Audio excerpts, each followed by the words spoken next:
Hello everybody, this is Fernando for the latest Mysteries and Oddities video. Alright, another entry here based on one of your past suggestions.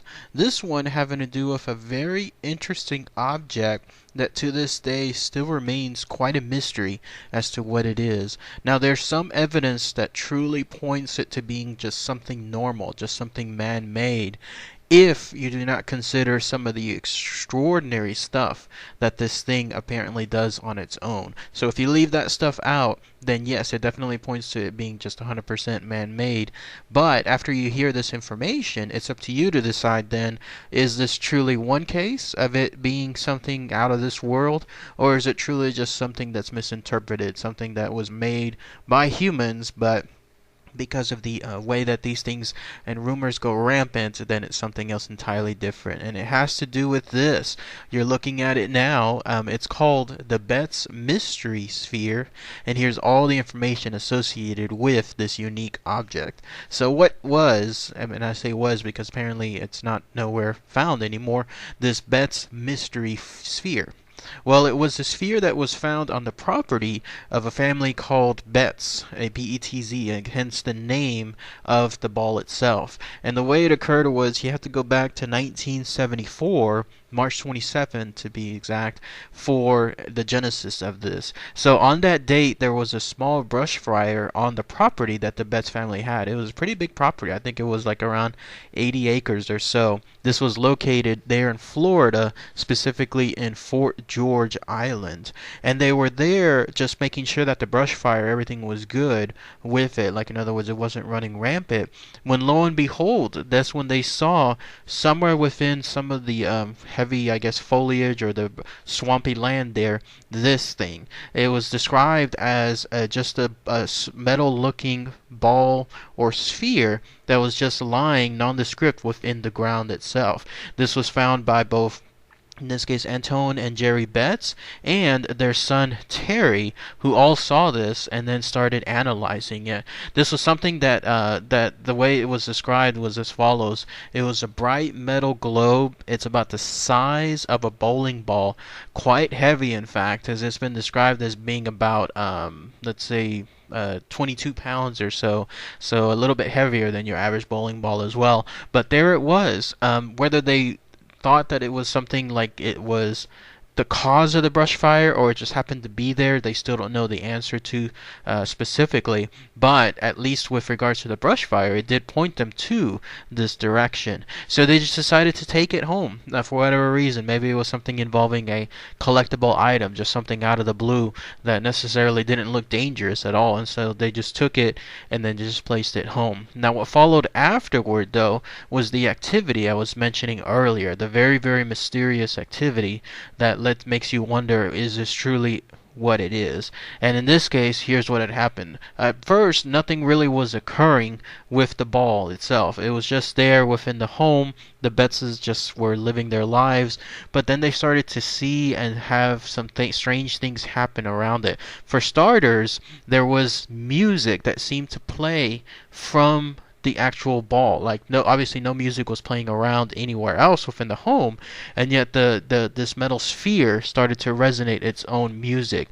Then it began to move on its own. And so they wanted to make sure that it wasn't just, let's say, a small breeze that was moving it, or maybe just a small indentation on the ground itself that was moving it. No, they wanted to make absolutely certain that there was nothing else impacting it. So they placed it on a table, I guess as flat as a table as could be, and then they watched it as it magically started to move itself. Then it went towards the perimeter of the table, but rather than, let's say, falling off, it seemed to recognize the edge of the table and then go around it. So in other words, it was perfectly following the entire edge of the table, making sure that it wasn't falling off, but at the same time expertly navigating it around the table. And then also around the house itself, they saw some doors slamming by themselves all of a sudden.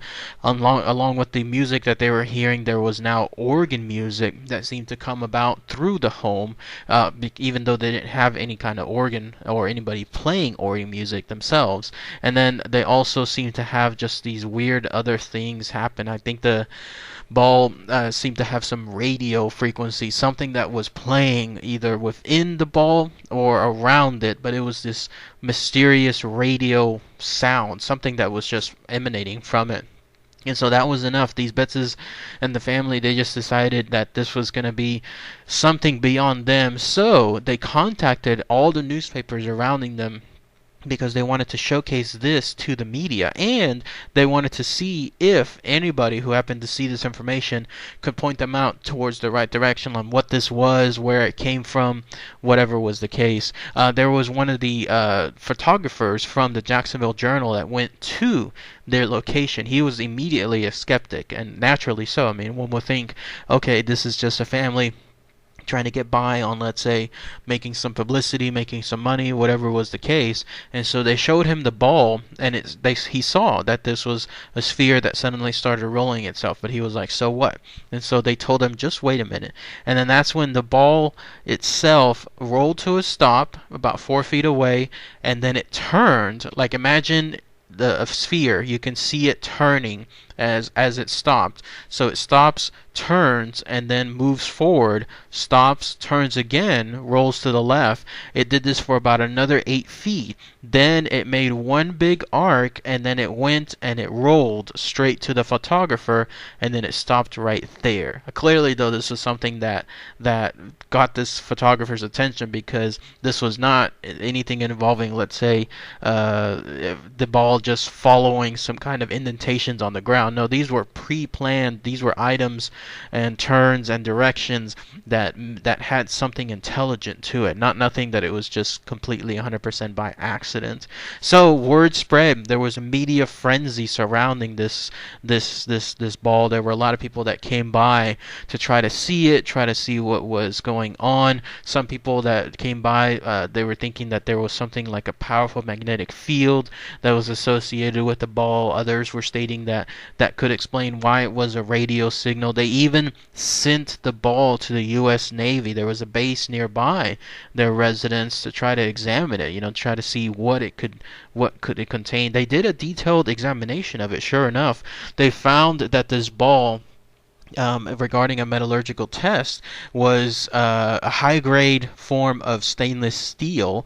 It had a shell about a half-inch thick, and then it seems like on the inside it was a little bit more empty. Overall, its diameter was almost 8 inches wide, and then sure enough, it weighed close to 22 pounds, 21.34 pounds to be exact. And then there was one single identifying mark within the ball. It was a tiny triangle, very, very tiny, about 3 meters long, or 3 millimeters long, but that was it. Otherwise, the ball itself was 100% just one big, shiny, stainless steel ball or sphere. Nothing else discernible other than that one teeny tiny triangle about 3 millimeters long. But then, as far as others that came across, there was one notable guy. There was a Dr. J. Allen Hynek who came out and then tried to examine the ball. It seemed like, though, like he was the one that, even though he wasn't not 100% skeptic about it, he was more along the lines of, let's see if we can find a more reasonable explanation of this. And that kind of started the trend as to this is truly man-made, because when he was examining it and then they were showcasing to others, there was various theories that came forward on when this could be. At first, it was thought that it was what's called a bladder tank, which is some kind of small metal sphere that's used within those flights that go out into the like the rockets that go out into space. They contain some kind of fuel within them. This bladder tank uses pressurized gas. It keeps things consistent, in other words, I guess, in outer space. And apparently these bladder tanks have they're made specifically when some of the debris falls from the fuel tanks.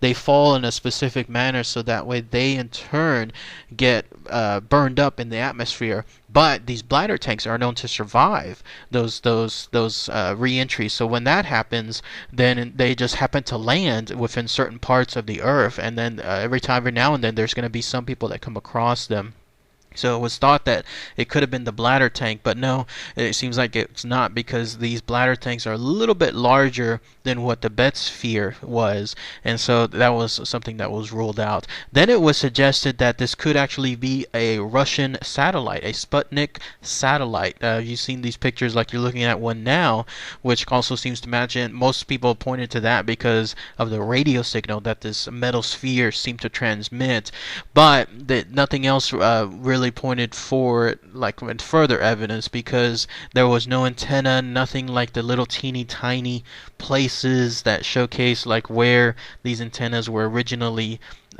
placed, like, or drilled into the actual ball, because again it was just one clear smooth surface, nothing else like, let's say, your average satellite would have, in terms of all these little indentations where you see all these apparatuses tied to it. No, nothing along those lines. So that was also ruled out. And then others that later examined it, it seemed like this ball, by the way, it's gone somewhere, but it's mysteriously disappeared. Wherever the Betzes have it now, or whether it's in someone else's possession, it does not appear to be known where its location is now. But every now and then stuff pops up.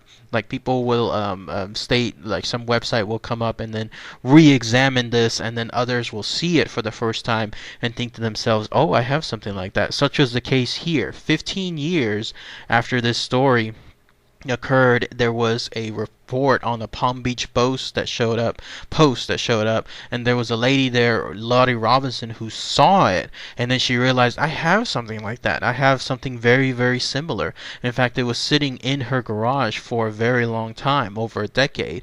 And when she brought it out, she said that it was a ball valve that was used in some kind of large pipes within factories, and she just happened to come in possession with it, her and her son, after the factory shut down. And so it was examined, and it was very close, not 100% identical, but very, very close to the Betz Sphere. And this further adds more credence, because in a weird sense, this is probably the closest closest, truest origin of this Betz Sphere. So be ready for a little bit of a letdown.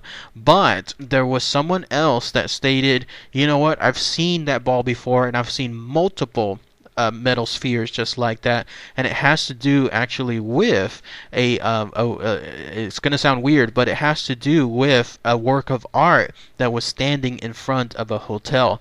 The way it was examined, the way it was stated, was there was a Coca-Cola delivery guy who also came across this story, and when he was seeing it, he said, you know, I've seen these spheres before. And so he contacted the artist that he saw this, and it was involving a sculpture outside of a hotel somewhere in Taos, New Mexico. This artist, James Sterling Jones, stated that he was someone that collected scrap metal for his artwork.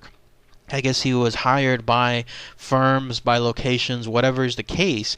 They asked him to create unique stuff. Like, to give you an idea, he would create items that had kinetic sculptures. Some of them would use pendulums, almost like moving type stuff. But in this case, the work that he was creating, he in turn collected a lot of scrap metal from factories and other places that had them. And one of those collections was he had a large number of these metal sphere balls that he collected from from a company. The way he called it, they were large industrial ball valves, which was also reiterated by someone else who was examining it and then came across it. There was a guy, Robert Edwards, who was a president of an equipment supply company. He also pointed it to being a stainless steel ball from one of those valves. But going back to that artist, he collected these, he put these in his van. It was a VW van, no less, and as he was doing so, he had him in some kind of luggage rack somewhere on top. He was driving around the Jacksonville area, which again goes back to what I was mentioning earlier, like where the family found this thing, because it was there in Florida, there by Fort George Island. But yes, this artist, he was just driving around, and then lo and behold, somewhere along the way, either doing I guess a larger turn or whatever was the case, some of these balls rolled off of his van, and then they were lost lost in time. Like they were essentially just lost. He didn't know where they dropped off. He didn't know exactly where to find them afterward. They just simply rolled off and then just went into the land somewhere. And so over the set of years, he surmised that one of these balls eventually went into, in this case, the area that the Betzes found their mysterious metal sphere, and that's the end of that. So all of the evidence that I just mentioned seems to point to this being the most likely cause. Again, it's a little bit of a letdown, but it does seem like in this case, this Betz Mystery Sphere is nothing more than something like some kind of metal sphere that was used within an industrial ball valve at major companies, like a major factory company, because everything else seems to point to that evidence.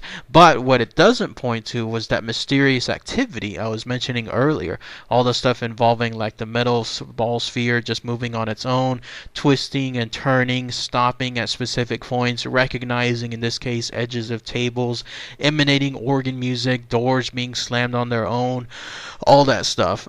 So why that stuff remains unexplained, but it's still tied to this ball, who knows? But there are those skeptics still that say, no, this is nothing more than along the lines of just a misinterpreted item, in this case being that metal valve that was found from factories. So what do you guys think? Do you think this is truly something more extraterrestrial, something that just happened to be found within that family, and then they just took it home and all that weird activity occurred? Or is it more along the lines of truly being a man-made object? Please post your comments below. Let's see what you have to say.